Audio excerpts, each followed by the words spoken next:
Hello, boys and girls. Today I'm going to read this story to you. It's Harvesting Hope, the story of Cesar Chavez. Until Cesar was 10, every night was like a fiesta. Relatives swarmed onto the ranch for barbecues with watermelon, lemonade, and fresh corn.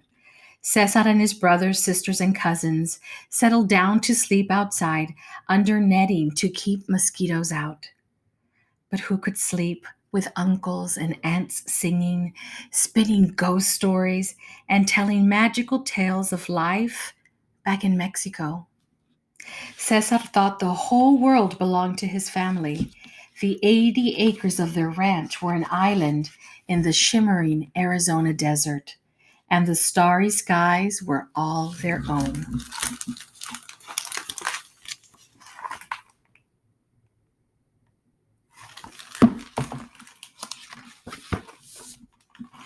Many years earlier, Cesar's grandfather had built their spacious adobe house to last forever, with walls 18 inches thick.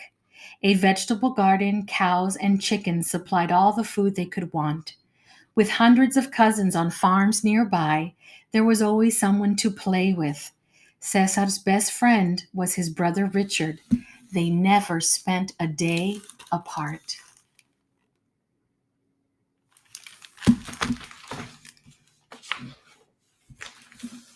Cesar was so happy at home that he was a little afraid when school started. On his first day, he grabbed the seat next to his older sister, Rita. The teacher moved him to another seat, and Cesar flew out the door and ran home. It took 3 days of coaxing him to return to school and take his place with the other first graders. Cesar was stubborn, but he was not a fighter. His mother cautioned her children against fighting, urging them to use their minds and mouths to work out conflicts.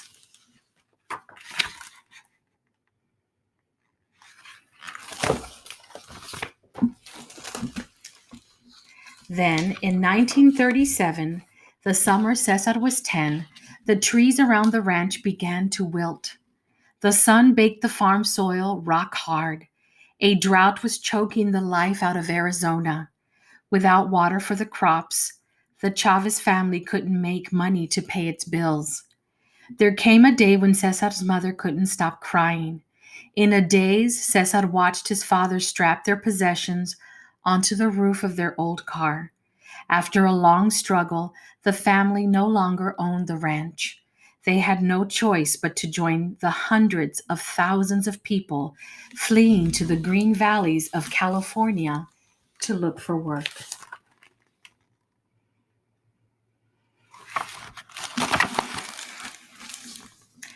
Cesar's whole life had vanished. Now he and his family were migrants, working on other people's farms, crisscrossing California, picking whatever fruits and vegetables were in season. When the Chavez family arrived at the first of their new homes in California, they found a battered old shed. Its doors were missing and garbage covered the dirt floor. Cold, damp air seeped into their bedding and clothes. They shared water and outdoor toilets with a dozen other families, and overcrowding made everything filthy. The neighbors were constantly fighting, and the noise upset Cesar. He had no place to play games with Richard. Meals were sometimes made of dandelion greens gathered along the road.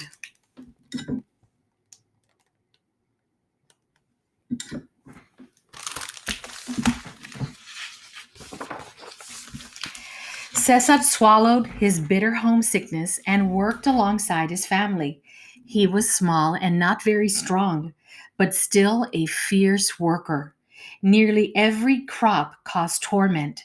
Yanking out beets broke the skin between his thumb and index finger. Grapevine sprayed with bug killing chemicals made his eyes sting and his lungs wheeze. Lettuce had to be the worst. Thinning lettuce all day with a short handled hoe would make hot spasms shoot through his back. Farm chores on someone else's farm instead of his own felt like a form of slavery. The Cesar family talked constantly of saving enough money to buy back their ranch. But by each sundown, the whole family had earned as little as 30 cents for the day's work. As the years blurred together, they spoke of the ranch less and less.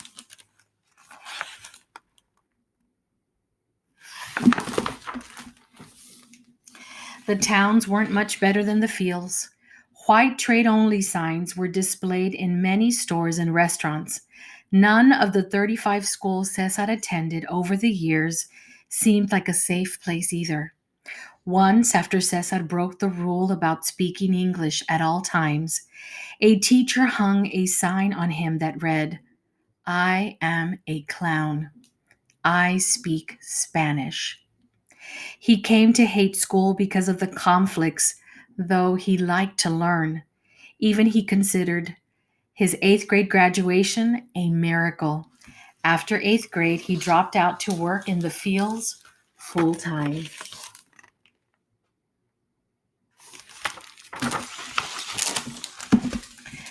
His lack of schooling embarrassed Cesar for the rest of his life.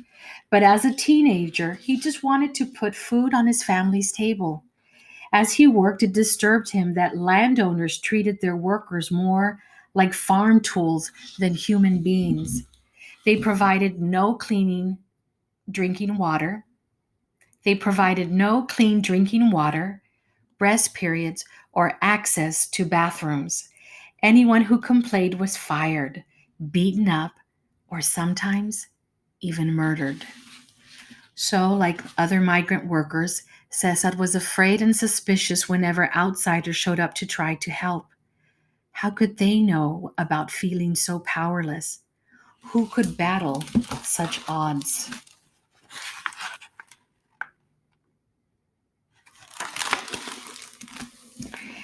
Yet Cesar had never forgotten his old life in Arizona and the jolt he'd felt when it was turned upside down. Farm work did not have to be this miserable. Reluctantly, he started paying attention to the outsiders. He began to think that maybe there was hope. And in his early 20s, he decided to dedicate the rest of his life to fighting for change. Again, he crisscrossed California, this time to talk people into joining his fight. At first, out of every 100 workers he talked to, perhaps one would agree with him. One by one, this was how he started.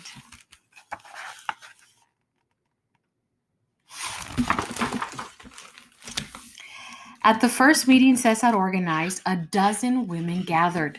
He sat quietly in a corner. After 20 minutes, everyone started wondering when the organizer would show up.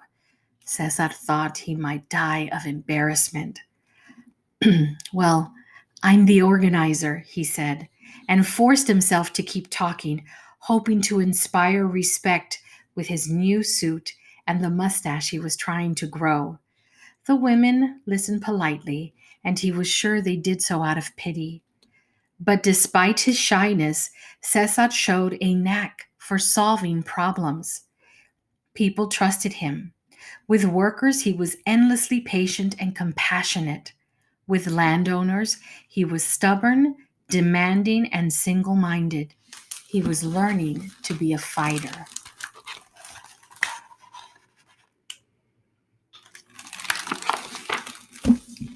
In a fight for justice, he told everyone, truth was a better weapon than violence. Nonviolence, he said, takes more guts. It meant using imagination to find ways to overcome powerlessness.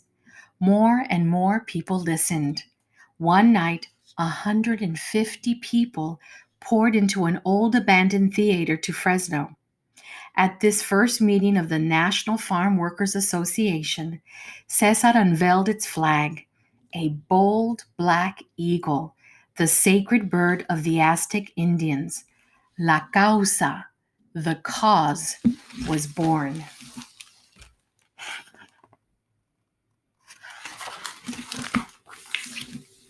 It was time to rebel, and the place was Delano. Here in the heart of the lush San Joaquin Valley, brilliant green vineyards reached towards every horizon. Poorly paid workers hunched over grapevines for most of each year. Then, in 1965, the vineyard owners cut their pay even further. Cesar chose to fight just one of the 40 landowners, hopeful that others would get the message. As plump grapes drooped, thousands of workers walked off that company's fields in a strike, or huelga. Grapes, when ripe, do not last long.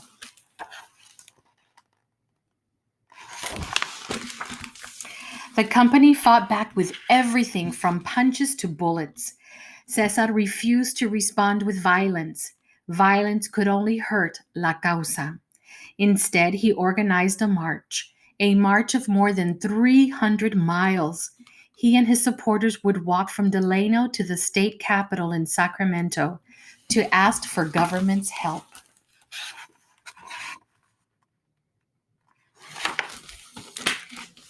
Cesar and 67 others started out one morning. Their first obstacle was the Delano police force, 30 of whose members locked arms to prevent the group from crossing the street. After 3 hours of arguing in public, the chief of police backed down. Joyous marchers headed north under the sizzling sun. Their rallying cry was, "Si se puede," or "Yes, it can be done." The first night they reached Ducor. The marchers slept outside the tiny cabin of the only person who would welcome them.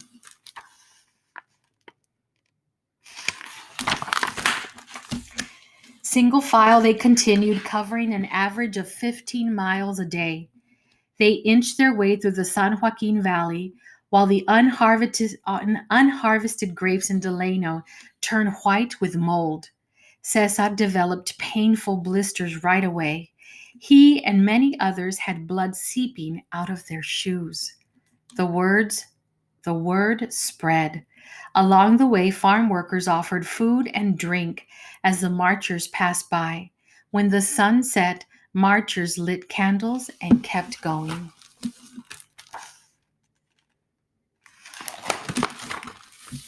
Shelter was no longer a problem. Supporters began welcoming them each night with feasts. Every night was a rally. "Our pilgrimage is the match," one speaker shouted, "that will light our cause for all farm workers to see what is happening here." Another cried, "We seek our basic God-given rights as human beings. Viva la causa!" Eager supporters would keep the marchers up half the night talking about change. Every morning, the line of marchers swelled, Cesar always in the lead. On the 9th day, hundreds marched through Fresno. The long, peaceful march was a shock to people unaware of how California farm workers had to live. Now, students, public officials, religious leaders, and citizens from everywhere offered help. For the grape company, the publicity was becoming unbearable. And on the vines, the grapes continued to rot. In Modesto, on the 15th day, an exhilarated crowd celebrated Cesar's 38th birthday. 2 days later, 5,000 people met the marchers in Stockton with flowers, guitars, and accordions.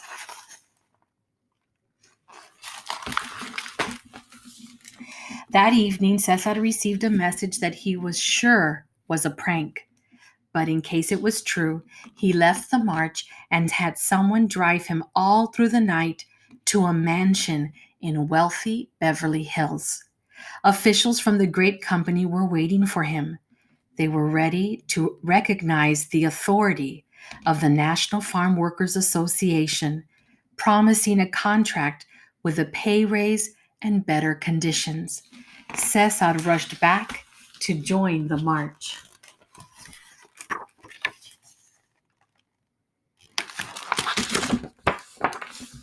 On Easter Sunday, when the marchers arrived in Sacramento, the parade was 10,000 people strong.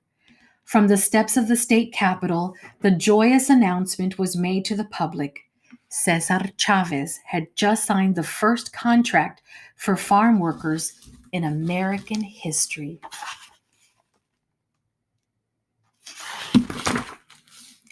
The parade erupted into a giant fiesta. Crowds swarmed the steps, some people cheering, many weeping. Prancing horses carried men in mariachi outfits. Everyone sang and waved flowers or flags. They made a place of honor for the 57 marchers who had walked the entire journey. Speaker after speaker, addressing the audience in Spanish and in English, took the microphone. "You cannot close your eyes and your ears to us any longer," cried one. "You cannot pretend that we do not exist." The crowd celebrated until the sky was full of stars.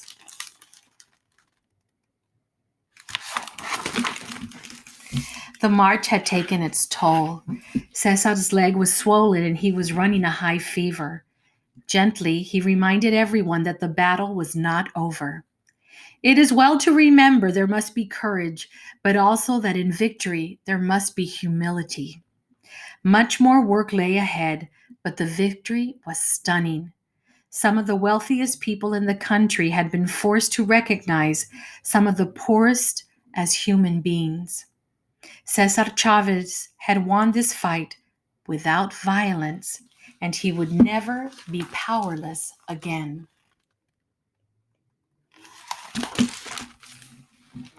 So here's the author's note. Cesar Chavez was born near Yuma, Arizona in 1927. Before he founded the National Farm Workers Association, workers had no way to protect themselves. They had the longest hours, lowest wages, harshest conditions, shortest lifespans, and least power of any group of workers in America. "We had never thought," Chavez said, "that we could actually have any say in our lives. We were poor, we knew it, and we were beyond helping ourselves." After the walk to Sacramento, the longest protest in U.S. history, Chavez was known to many as a hero. To show his continuing commitment to La Causa, he would occasionally stop eating.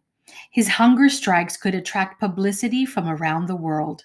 Flying black eagles began to be printed on grape boxes from the few companies that offered contracts, and much of the public learned to avoid the others. It took 5 years of fasting by Chavez, of jail for him and other leaders, of marches, picketing, and bargaining before most of the largest Delano grape growers gave in. Millions of pounds of grapes had rotted, costing growers more than $25 million. It was the first successful agricultural strike in U.S. history. Contracts promised better wages, health insurance, and other safeguards. 45 minutes after he signed the last of the grape contracts, Chavez was organizing a strike of lettuce workers elsewhere in California. Putting in 18-hour days, always on the move, he won many more fights on behalf of migrants, including the banning of the short-handled hoe, the cause of permanent back injury to thousands of workers. Cesar credited his mother's teaching as a chief influence. He also took strength from his religious faith, his Mexican heritage, and his heroes, St. Francis of Assisi, Dr. Martin Luther King, leader of the African American Civil Rights Movement, and Mahatma Gandhi, who led the nonviolent fight for India's independence from Great Britain. Chavez's wife Helen provided indispensable help, as did his 8 children, other family members, and his loyal co-workers. In 1993, after a hunger strike lasting 36 days, Chavez never fully regained his strength. He died in his sleep at age 66. A crowd many times larger than the one that had greeted him in Sacramento attended his funeral in Delano. Chavez was and is controversial, especially among those resistant to change. He had many enemies, and received constant death threats. Even today, some argue about him and his goals, and others have forgotten to have him, and others have forgotten him or have never heard of him. But many continue to see him as a hero for his utter sincerity, his belief that peaceful dedication to a cause is more effective than force, and his self sacrifice in the face of overwhelming odds.